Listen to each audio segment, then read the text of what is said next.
Good evening, you're watching Consider This. I'm Melisa Idris. And I'm Sharaad Kuttan. And happy Malaysia Day to everyone watching. We thought this Malaysia Day would turn our attention to the Malaysia Agreement 1963 and the Special Cabinet Steering Committee on MA63. The August 31st deadline for the Special Cabinet Steering Committee to reach an agreement on all 21 issues of Sabah and Sarawak's autonomy has passed. Now, out of the 21 issues, only 7 have been resolved. In other words, we have two-thirds of the issues still outstanding, and this after months of negotiations. Joining us on the show today, we have Professor James Chin, who is the director of the Asia Institute of University of Tasmania in Australia. Welcome to the show, James. Hi, Melissa. Happy Malaysia Day to you. Yes, happy Malaysia Day. So what do you make, James, of the fact that only 7 have been resolved out of the 21 issues? Well, I think you have to be realistic. I think it was always going to be very difficult in terms of negotiations. You're talking about items that were outstanding basically since the 1970s. Some of the items obviously could not be resolved. For example, Sabah, one of the claims they're making is that they wanted 40% of the tax in Sabah, and the federal government hasn't paid that since the 1970s. So you're talking about a huge amount of money. And so they want it backdated. Yes, obviously. When you start to negotiate, you always negotiate from, But a maximalist position. That's right. So the idea. So that's one item. Some of the items which is originally not part of the Malaysia Agreement, but it's something that they also want to bring up. For example, I know that there's a lot of strong feelings in Sabah and Sarawak about who owns the petroleum and gas resources. Although they're not strictly part of the Malaysia Agreement, they also want to bring it up for discussion about who gets to keep what. So for example, in Sarawak, they've set out a special tax for the oil and gas industries, and recently they've just set up their own oil company as well, Petros, and Sabah is going to do the same thing. So I think a lot of the issues are interrelated, and for legacy reasons, they were never going to resolve all of it within a short period. The 31st August deadline is a self-imposed deadline, right? Yes, but does it mean anything that they didn't meet the deadline? Does it feel like this is a lack of commitment in terms of the negotiation on their part? Not really. I think what it means is that basically that the 7 issues, I wouldn't use the word resolve, it's just an agreement among the state government of Sabah, Sarawak and the federal government. But I think the other issues are much more complex. I think they need more time to study. And for the really core issues, I suspect it can only be resolved at a very, very high level. And here basically I'm talking about the agreement between the Prime Minister of Malaysia and the Chief Minister of Sabah and the Chief Minister of Sarawak. So basically the leaders are 3 different territories. Yes. I want to ask you this, James. Sometimes when we talk about MA63, there's a tendency to kind of deal with the issue in a kind of legalistic framework, like that if we follow the letter of the law and the agreement, then all things will be resolved. But is it simply about the law, or is it more about the politics, the relative power, the shifting power dynamics across the Federation that really is determining how these talks pan out? The thing about Malaysia is that everything here is political. It is, of course, I mean, as Malaysians, we understand that nothing is economics, everything is political. So even for agreement or the Malaysia Agreement, at the end of the day, it's a political issue and have to be resolved at a political level. An example of that is, of course, in terms of how much money you give back to the states, development funding, what sort of models you follow, all those are actually political decisions, including something as simple as building the Pan-Borneo Highway. If you go back to the newspapers, the first time the Pan-Borneo Highway was actually spoken about was actually before independence. And the reason why... Really? That far back? Yes. Even during the British time, right, they were talking about building a road that will link Kuching all the way up to North Borneo then. And the reason why we have the Pan-Borneo being put on the priority list essentially is because in 2008, UMNO lost its majority. It required the MPs from Sabah and Sarawak to hold UMNO up in power. And that's also the reason why, after 2008, the old administration under Najib granted the 1 billion slash fund to both Sabah and Sarawak. So I think everything is coming together now simply because politically speaking, Sabah and Sarawak are becoming much more important. And obviously last year's regime change would not happen, for example, if Warisan did not come on board from the Sabah side. What about the criticism that this is essentially elite politics, right? The elites of Sabah, Sarawak versus the peninsula-based elites, as opposed to saying that this is really a popular movement, the feeling of being disenfranchised, or being left out of development, or being marginal to mainstream development. What's the mix between the elite dynamics and also the popular dynamics in your mind? I think this is one of the very few issues in Sabah, Sarawak, where the elites and the people in the street, or the orang kecil in the streets, they all are in agreement that for the last 60 years, Sabah and Sarawak was marginalized in the system, and that we must come together and decide what we want to do, especially in terms of implementation of MA63. I think everything came together for two reasons. The first is something that I mentioned, which is after 2008, Sabah and Sarawak MPs became much more important. But I also think that the second reason why these issues are coming up is because of social media. Previously, people who were interested in this could not organize together.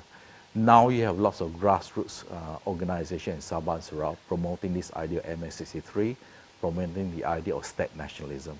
All this could not have happened without social media. Well, we often speak of Sabah and Sarawak, in duality, right, together. I guess I just want to understand the differences. When it comes to the 21 issues that were being negotiated, 13 relate to both Sabah and Sarawak, but 8 relate to Sabah alone. So, talk to me a bit about the differences between the response to MA63 between the two different states. Basically, there is no difference. I mean, both of them want MA63 to be implemented. The difference is the rhetoric coming out. When you hear the rhetoric about succession, state nationalism, demonstration, all those things are coming out of Sarawak for the very simple reason that we're heading towards an election in Sarawak, and both sides are positioning themselves. In Sabah, we don't have that problem because Warisan is an ally of Pakatan Harapan. And also in Sabah, the dynamics are different because the big change between back in 1963 and the current Sabah is demography.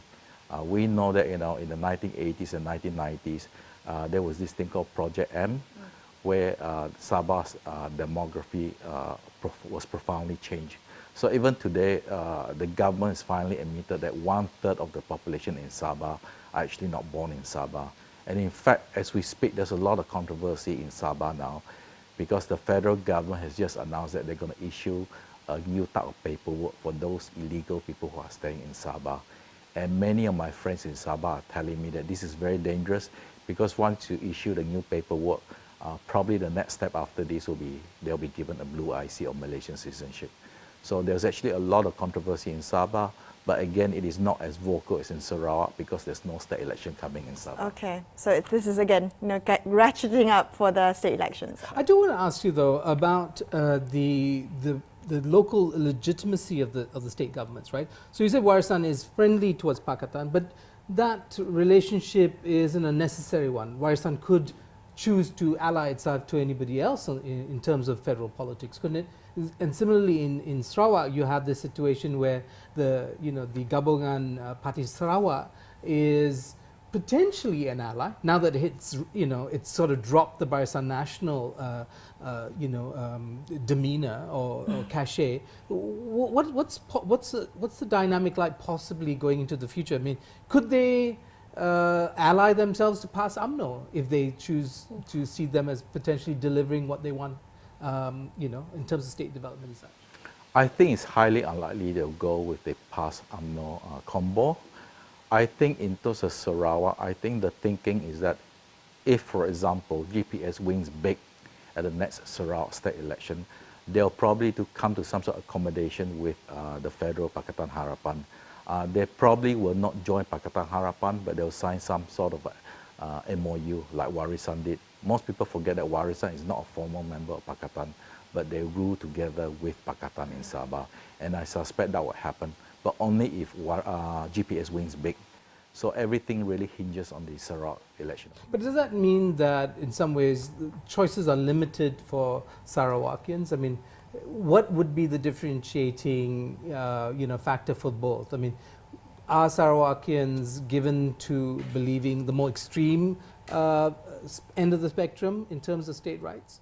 easier for us to implement MA63 if the state government is not an opposition government. That's the first thing. And also secondly, they said that we will really follow the spirit of MA63 and also that we will put in a direct chief minister. And this is something that the indigenous community in Sarawak has been asking for many, many years. People often forget that one of the things about Sarawak is that for the longest time, basically from 1970 up to just a very few years ago, the Sarawak political establishment was basically ruled by a single family. And a lot of people are quite unhappy about it. And there's a general consensus that during that long period, the people who paid the heaviest price was the local indigenous community. And it was always understood that, that maybe it's time to put the indigenous back in the chief minister's post. People keep forgetting that unlike Sabah, the two first chief ministers in Sarawak were actually indigenous Ibans. All right, we're going to continue this conversation in just a couple of minutes. Stay here on AWANI with Consider This. We'll be right back.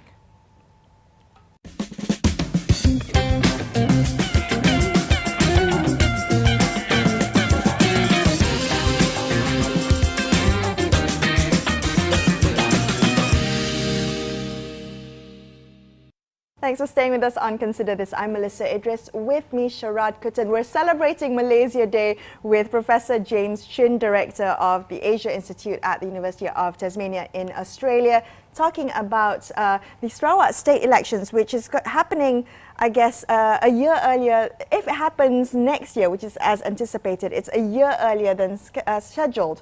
So the question is, James, what can we expect coming up from the Sarawak state elections? We talked a bit about the importance of MA63 in the upcoming elections. What about some of the voting tactics that you're expecting?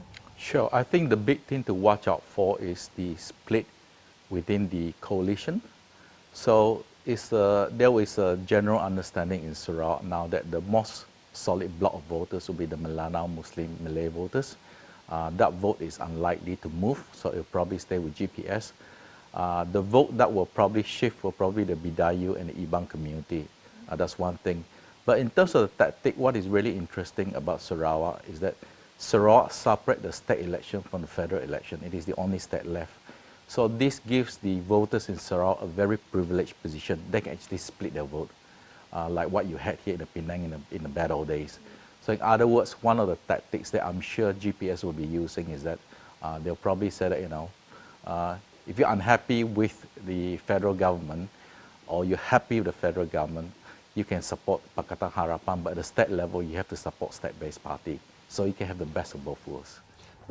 And along with that is, as you say, the bad old days when governments at the federal level played a kind of developmental politics, right? Which is that they denied states in opposition development funding, or they minimized it as a way of squeezing local populations to vote in favor of the federal parties. Now, is that happening now, or do we see this dynamic? Is Pakatan Harapan playing that old Barisan Nasional game? They are in some ways. So some of the money that supposedly goes to GPS has been stopped. So basically the sort of money that's going down to the ground now are actually money from Sarawak's reserve. But I think those things to me are not very important. What is very important now is that the people are actually given a choice. There's real competition. People living in this side of Malaysia often do not realize that there has never been a choice in Sabah and Sarawak for so many years. And that's the reason why you had a standard joke that Sabah and Sarawak are fixed deposit. So for the very first time, they're actually given a choice. And politicians in Sarawak will actually have to fight for the votes, which I think is actually a very good thing. But didn't Sabah have quite a number of changes of government? I mean, they might be co-opted finally by federal government, but we did see some shifts, right? The rise of Bajaya, the rise of PBS, all of them, as it were, from the opposition taking power in the state? Not really, because the so-called economic recession only happened in the PBS years, but that only happened after 1990 when PBS pulled out the federal government. But earlier on, it really did not happen. But even when they pulled out the federal government, they only lasted for 4 years. So in 1994, the Barisan Nasional basically engineered defections. PBS won the state election, but they engineered defection and the government fell. What is unique in Sabah's political history is not so much that federal-state relationship or the migrant issue, politically, the most interesting thing was actually Sabah state was the only one who had this thing called the rotational chief minister, where all the three ethnic groups or three major political groups are given a chance to be a chief minister for 2 years. Now, that was an interesting experiment. And did it pan out? Did it work? Okay.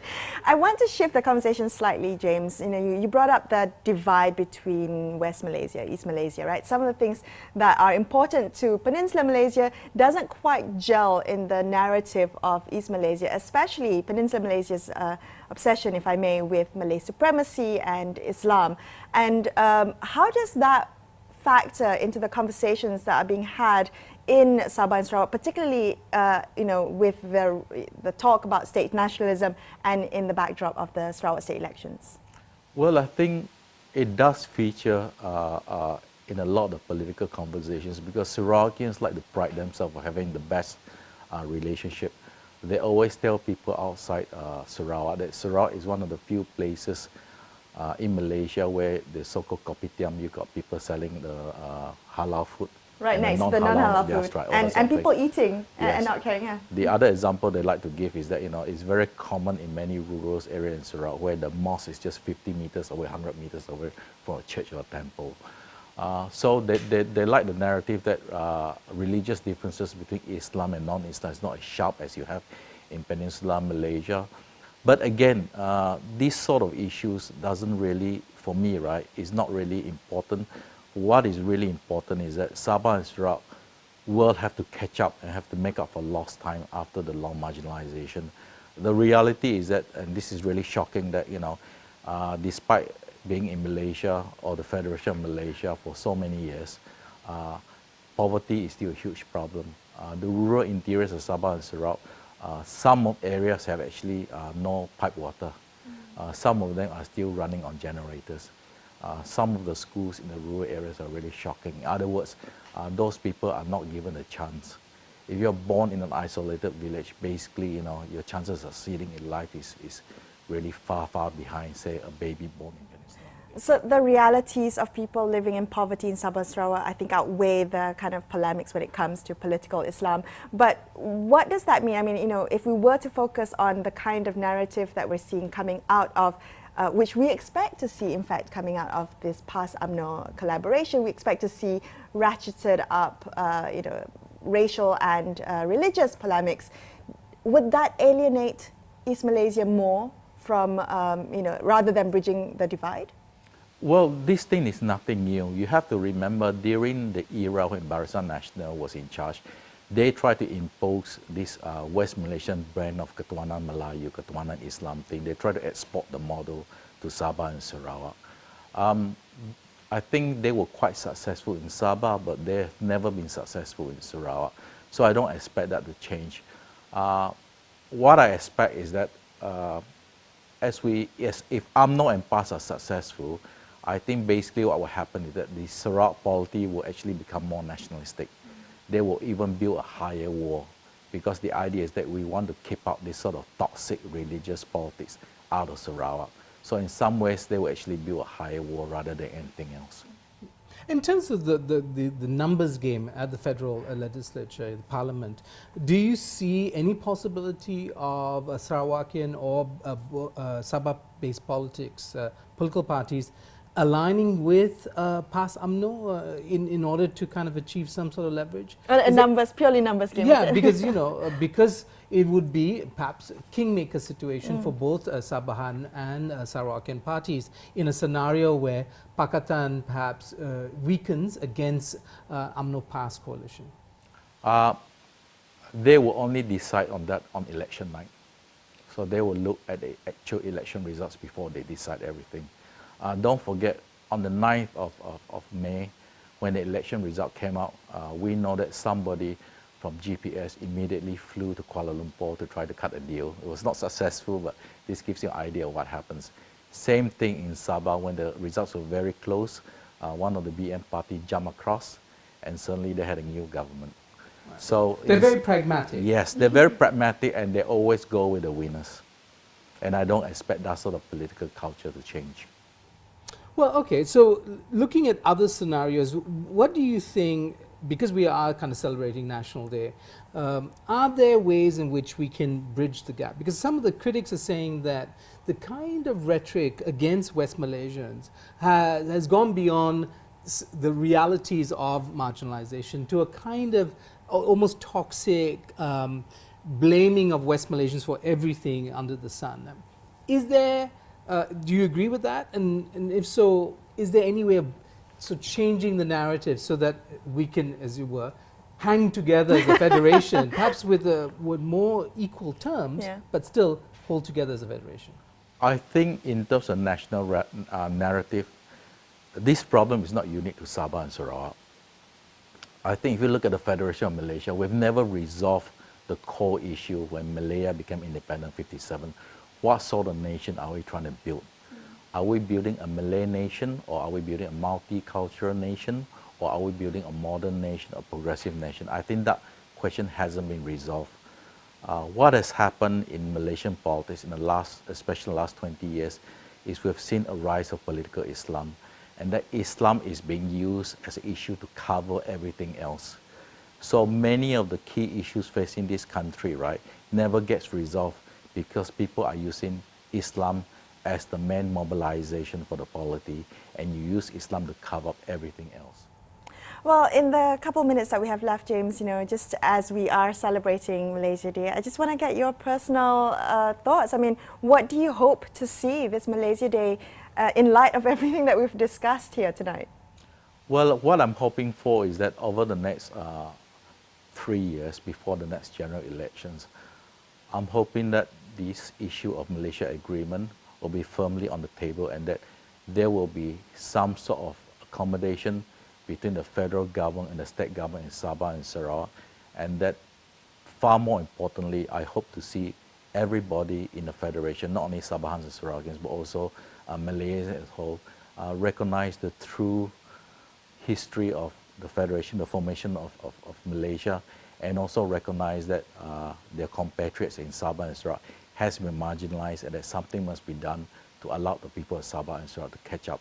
And it's not really a question of that we're taking resources away.